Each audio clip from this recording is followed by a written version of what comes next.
This channel does not promote any violent, harmful, or illegal activities. All content provided by this channel is meant for an educational purpose only. Top quality और consistent performance के लिए सिर्फ silver pump नाम याद रखना। আপনার pan card নিশ্চয়ই আছে, কিন্তু প্যান 2.0 দেশের কর ব্যবস্থাকে আরও সুরক্ষিত ও স্বচ্ছ করে তুলতে সম্প্রতি প্যান কার্ড 2.0 চালু করেছে দেশের আয়কর দফতর। নয় প্যান কার্ড সম্পূর্ণ ডিজিটাল, এতে থাকবে কিউআর কোডও। এই প্যান 2.0 এলেও পুরনো কার্ড আগের মতোই বৈধ থাকবে বলে জানা গিয়েছে, ফলে চিন্তার কোনো কারণ নেই। জানা যাচ্ছে নতুন এই প্যান কার্ড ইমেলের মাধ্যমে পাঠাবে আয়কর দফতর। কেউ যদি চায় তাদের ফিজিক্যাল কপিও পাঠিয়ে দেবে আয়কর দফতর, তবে ফিজিক্যাল কপির জন্য সামান্য কিছু অর্থ নেবে তারা।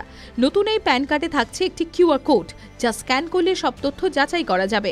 এমনকি বিভিন্ন পরিষেবা পেতেও এই কার্ড ব্যবহার করা যাবে। তবে নতুন এই প্যানের জন্য আবেদন করতে গেলে বেশ কিছু ডকুমেন্টসের প্রয়োজন হবে। পরিচয়ের প্রমাণপত্র হিসেবে আধার কার্ড, পাসপোর্ট, ড্রাইভিং লাইসেন্স বা ভোটার আই কার্ড লাগবে। এছাড়াও ঠিকানার প্রমাণপত্র হিসেবে প্রয়োজন হবে ব্যাংক স্টেটমেন্ট, ভাড়ার চুক্তিপত্র, কোনো সরকারি ইউটিলিটি বিল বা আধার কার্ডের। এছাড়াও জন্ম তারিখের প্রমাণপত্র হিসেবে জন্ম শংসাপত্র, মাধ্যমিকের অ্যাডমিট বা পাসপোর্ট দরকার পড়বে।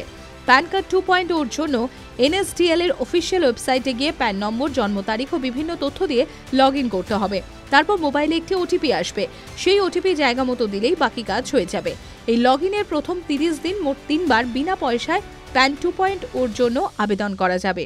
এরপর আবেদন করলে 8 টাকা 26 পয়সা লাগবে ফি হিসেবে। আর কেউ যদি প্যান 2.0 হাতে পেতে চান তাহলে আরও 50 টাকা খরচ করতে হবে। তাহলেই আপনার ঠিকানায় কার্ড চলে আসবে ভারতীয় ডাকের মাধ্যমে। TV9 Bangla digital.